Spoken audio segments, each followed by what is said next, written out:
Bem-vindos ao nosso encontro de filosofia, você aluno, aluna, quem me acompanha, quem me vê nesse momento, eu sou o professor Alex e nós continuaremos então o nosso exercício de filosofar, de refletir sobre essa ideia denominada política e trazendo, é claro, para a nossa discussão os nossos direitos naturais, sobretudo a ideia de liberdade. Nós já temos feito uma distinção entre os direitos naturais, os direitos civis, e nós percebemos que existe uma grande distinção entre eles. Se por um lado um é natural, nasce conosco e não necessariamente precisaria de uma lei escrita para ser embasado, do outro lado você tem uma lei escrita que é mutável, que muda, é claro, conforme o tempo vai passando e a sociedade a que nós pertencemos. Eu trago para a nossa discussão agora o pensamento de dois importantes filósofos que, embora não tenham convivido, são distantes no seu tempo, eles estão próximos em relação às suas teorias. Temos aqui o próprio Aristóteles e também o Tomás de Aquino. São pensadores que se distanciam muito em relação ao tempo, mas que tiveram um exercício do pensar filosófico muito próximo. Nós podemos então partir de uma seguinte reflexão.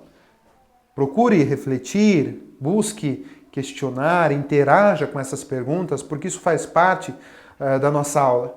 Você escolhe suas decisões ou você se deixa levar pelos outros, pelos seus impulsos ou pela sua acomodação? Liberdade significa não dar satisfação aos pais ou a ninguém? Ser livre é ter um bom trabalho e ganhar muito dinheiro? Quais são as nossas opiniões? Quais são as nossas reflexões? O que nós entendemos enquanto liberdade? O que nós entendemos enquanto tomada de decisão? Como nós condicionamos aquilo que nós entendemos como liberdade? E o Aristóteles, é claro, vai nos auxiliar nesse conceito, sobretudo quando se fala em direito natural. E nós precisamos, então, fazer um retorno histórico, voltarmos à Grécia, encontrarmos lá o Aristóteles, que observa o tempo em que ele vive, e nos entendermos enquanto polis. A polis tem sido um assunto importante, foi um assunto importante para o próprio Aristóteles, é importante para nós nesse momento em que nós também trazemos a nossa reflexão, a ideia de política. Bem, por Aristóteles, a polis, a cidade, esse encontro de seres humanos que se relacionam, primeiro, não é uma construção artificial, ela é uma construção natural, é uma realidade humana, ela é real, não é um mundo idealizado. Ou seja, surge da nossa necessidade de nós organizarmos, de nós estarmos juntos para podermos sobreviver. Sim, para Aristóteles, precisamos conviver com os outros. É uma necessidade natural. Nós não sobreviveríamos sem estarmos relacionados às outras pessoas. É por isso que ele diz, o homem que não necessita ou não vive com os demais, ou é um deus ou é uma fera. Então, cria-se essa necessidade de estar com o outro, de viver em sociedade e de estar na polis. Resumindo, a polis é fruto das relações humanas, logo a política também o é. A política também faz parte do fruto dessa relação que nós temos com os outros. E é por isso que o próprio Aristóteles nos define, além de sermos animais racionais, como animais políticos. O Aristóteles, logicamente, então, ele vai preferir as leis naturais, não descartando, mas valorizando mais as leis naturais e não as leis de convenção, as leis civis. Primeiro porque ele vai dizer, as leis naturais, elas estão impressas na alma e na mente de todos os seres humanos. Elas não precisam ser colocadas num papel, nas lápides de pedra, não precisam ser expostas em ambientes públicos. Elas fazem parte do nosso dia a dia, elas fazem parte do nosso ser. A liberdade, a vida. Então essa ideia de uma lei não formalizada e de uma lei não escrita vai fazer parte da vida do próprio Aristóteles. E ele também, é claro, que vai entender que o ser humano é um ser, é um animal que tem uma inclinação natural para o bem. Ele deseja agir bem, com justiça, com fidelidade, para buscar justamente a própria felicidade.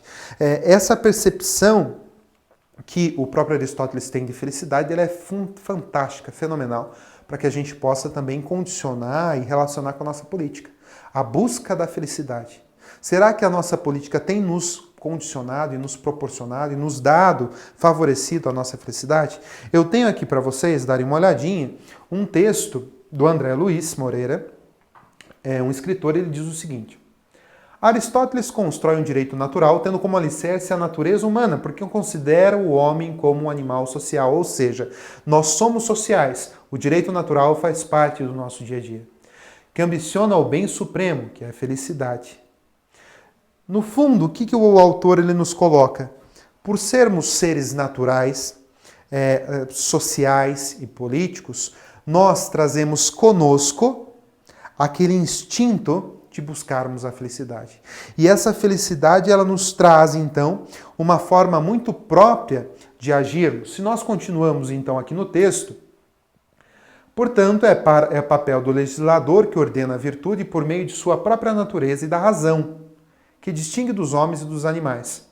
Postular leis positivas que concordem com as leis naturais. Resumindo, então Aristóteles diz o seguinte: precisamos de leis positivas, leis escritas, que estejam de acordo com os direitos naturais, que estejam de acordo com aquilo que é mais propício a nós.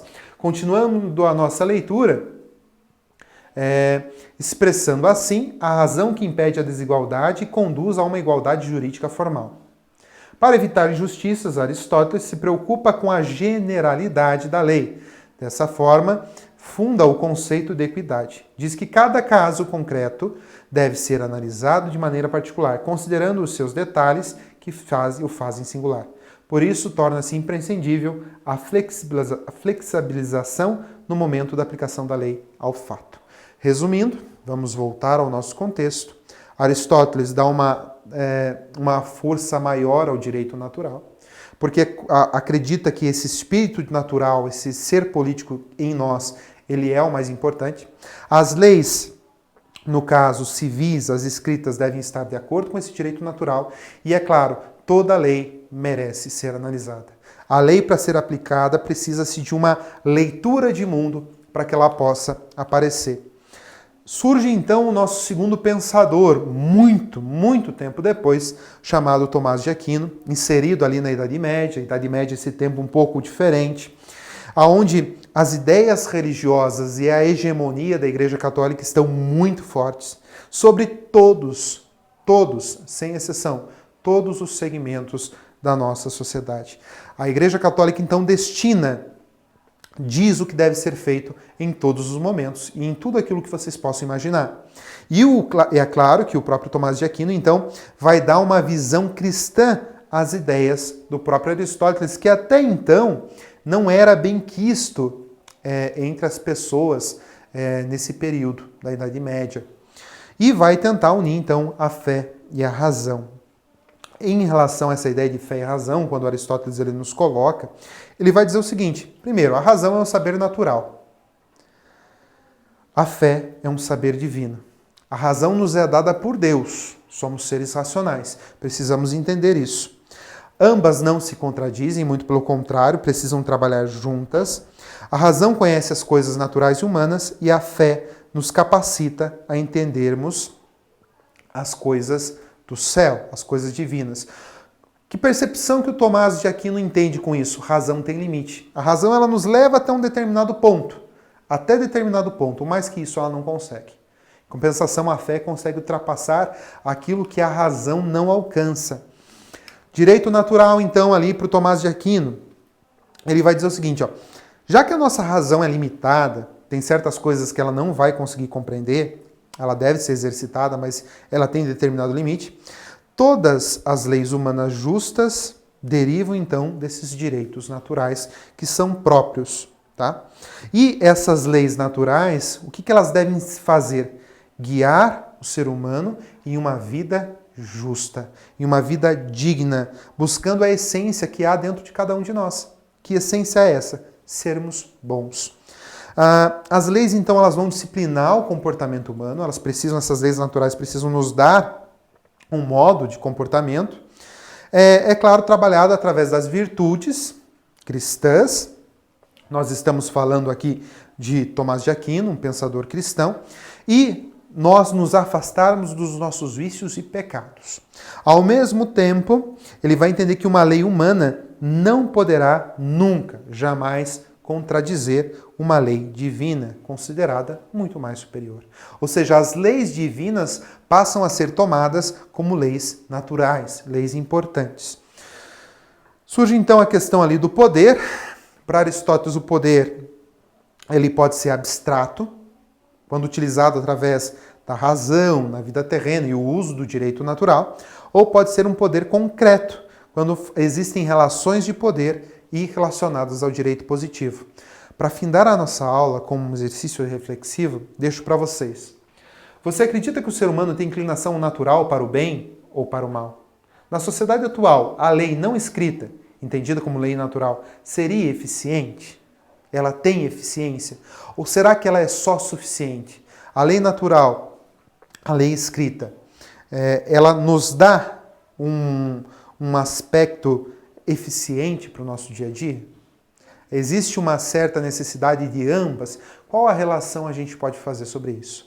Aguardo vocês na nossa próxima aula.